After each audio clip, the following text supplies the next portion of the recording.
ನಿಮ್ಮ ಜಾಗವನ್ನು ಫಸ್ಟು ನೀವು ಕ್ಲೀನ್ ಮಾಡ್ಕೊಳ್ಳಿ. ನಿಮ್ಮ ಮನೆಯಲ್ಲೇ ಕಸ ಹರಡಿರ್ಬೇಕಂದ್ರೆ ಬೇರೆಯವ್ರ ಕಸನ ಏನಕ್ಕೆ ತೋರ್ಸೋಕೆ ಹೋಗ್ತೀರಾ? ಆ ಪದಗಳು, ಮುಚ್ಚೆ ಬಾಯಿ, ನನಗೆ ಬೇಜಾರಾಗ್ತಿರೋದು. ನನಗೆ ಒಂದು ಕ್ಷಣ ಅನ್ನಿಸ್ತು ಹೋಗೋಣ ಅಂತ. ಬಟ್ ನಾನೇನು ಗೊತ್ತಾ, ಅವತ್ತೇ ಮಧ್ಯಾಹ್ನ ನಾನು ಅವಳಿಗೆ ಬುದ್ಧಿವಾದ ಹೇಳಿದ್ದೀನಿ, ನಿನ್ನ ಪರವಾಗಿ ನೀನೇ ವಾದ ಮಾಡ್ಕೋಬೇಕು, ಸೋಲ್ ಬೇಡ ನೀನು, ವಾದ ಮಾಡು ಅಂತ.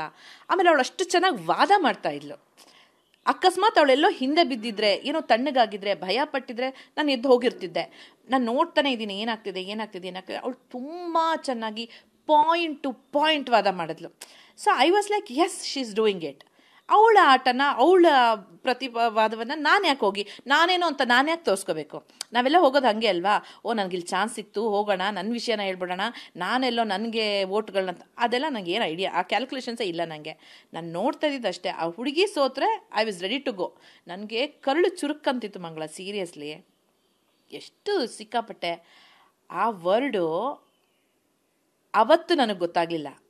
ಅದಾದಮೇಲೆ ಬಹುಶಃ ಮತ್ತೆ ನನಗೆ ಗೊತ್ತಿಲ್ಲ, ಯಾಕಂದರೆ ನಾನು ಏನೂ ನೋಡಿಲ್ಲ ಎಷ್ಟು ತಲುಪಿದೆ ಅಂತ.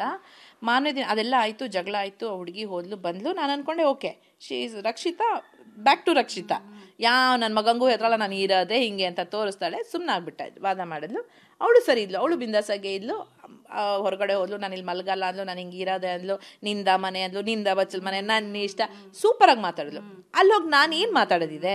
ಅವಳೇ ಎಲ್ಲ ಪಾಯಿಂಟ್ಸ್ನು ಹಂಗೆ ಹೇಳ್ತಿರುವಾಗ ಬಿಂದಾಸಾಗಿ ಎಸ್ ಗುಡ್ ಅಂತ ಅನ್ನಿಸ್ತಿತ್ತು ನಂಗೆ. I was feeling good, yes she is doing right, ಟಕ್ಕರ್ ಕೊಡಬೇಕು ಆ ಥರ. ಅದೊಂದೇ ಕಾರಣ ನಾನು ಹೋಗದೆ ಇದ್ದಿದ್ದಕ್ಕೆ. ಅಕಸ್ಮಾತ್ ಅವಳು ಸೋತಿದ್ದಿದ್ರೆ ಖಂಡಿತವಾಗ್ಲೂ ಹೋಗ್ತಿದ್ದೆ. ನನಗೆ ಯಾರು ಹೆದರಿಕೆ ಅಲ್ಲಿ?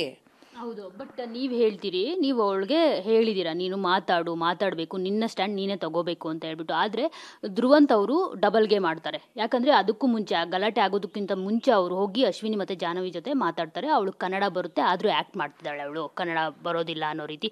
ಯಾಕಂದರೆ ಅವಳಿಗೆ ಅದೇ ಕಂಟೆಂಟು, ಅದೇ ಇದೆ ಅನ್ನೋದೇ ಕಂಟೆಂಟ್ ಅವಳಿಗೆ ಅನ್ನೋ ಒಂದು ಮಾತು ಹೇಳ್ತಾರೆ.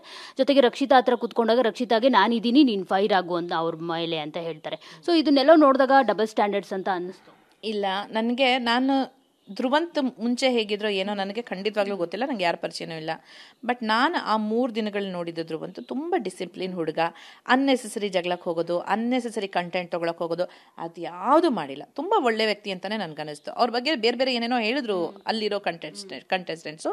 ಬಟ್ ನನ್ನ ಅನುಭವ ಅವ್ರ ಜೊತೆ ಯಾವತ್ತೂ ಹಾಗೆ ಅನ್ನಿಸ್ಲಿಲ್ಲ ನನಗೆ. ಅವರು ಮುಖವಾಡ ಹಾಕ್ಕೊಂಡಿದ್ದಾರೆ, ನಾಟಕ ಹಾಕ್ಕೊಂಡಿದ್ದಾರೆ, ಯಾಕೆ ಹಾಗೆ ಅನ್ಕೋಬೇಕು? ನಾನು ಹೇಳೋದು, ಜೀವನದಲ್ಲಿ ಎಷ್ಟು ಏಟುಗಳು ಕೆಲವೊಂದ್ಸತಿ ಬೀಳುತ್ತೆ ಅಂದರೆ ಬದಲಾವಣೆ ಮಾಡುತ್ತೆ. ಬದಲಾಗಿರ್ಬೋದು ಆ ಹುಡುಗ, ಯಾರಿಗೆ ಗೊತ್ತು ನಮಗೆ. ನಿಜವಾಗ್ಲೂ ಸುದೀಪ್ ಸರ್ ಹೇಳೋ ಥರ ಅವ್ರ ದೇವತಾ ಮನುಷ್ಯನ ಅಂತ.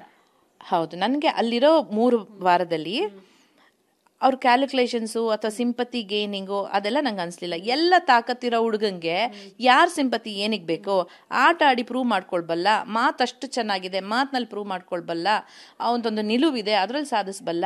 ಇನ್ಯಾರೋ ಮಲ್ಲಮ್ಮಂಗೋ ರಕ್ಷಿತಂಗೋ ಅವ್ರ ಜೊತೆಯಾಗಿ ಅವ್ರು ಏನನ್ನ ಗಳಿಸ್ಕೊಳ್ಳೋದಿದೆ. ಇವಾಗ ನನ್ನಲ್ಲಿ ಕಾನ್ಫಿಡೆನ್ಸ್ ಇರಲಿಲ್ಲ, ನನ್ನಲ್ಲಿ ಏನೋ ಕಡಿಮೆ ಆಗಿದೆ, ಓಕೆ ಇವ್ರ ಜೊತೆ ಹೋದರೆ ನನಗೇನೋ ಸಿಗುತ್ತೆ ಅನ್ನೋರಾದರೆ ಏನೋ ಮಾಡ್ತಿದ್ದಾರೆ ಅನ್ಕೋಬೋದು. ಎಲ್ಲದರಲ್ಲೂ ಚೆನ್ನಾಗೇ ಇದ್ದಾನೆ, ಫಸ್ಟ್ ಕ್ಲಾಸ್ ಆಗಿದ್ದಾರೆ ಆ ಹುಡುಗ.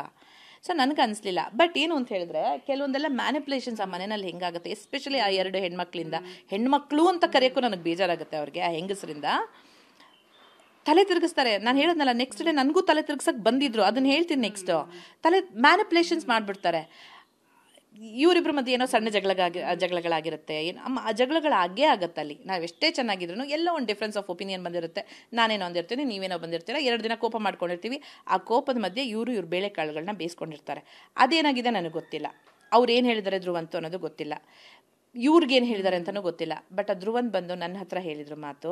ಇದು ಬಹುಶಃ ಹೋಗಿದೆಯೋ ಇಲ್ವೋ, ಜನಗಳಿಗೆ ತಲುಪಿದೆಯೋ ಇಲ್ವೋ ಗೊತ್ತಿಲ್ಲ. ಮಂಜಮ್ಮ,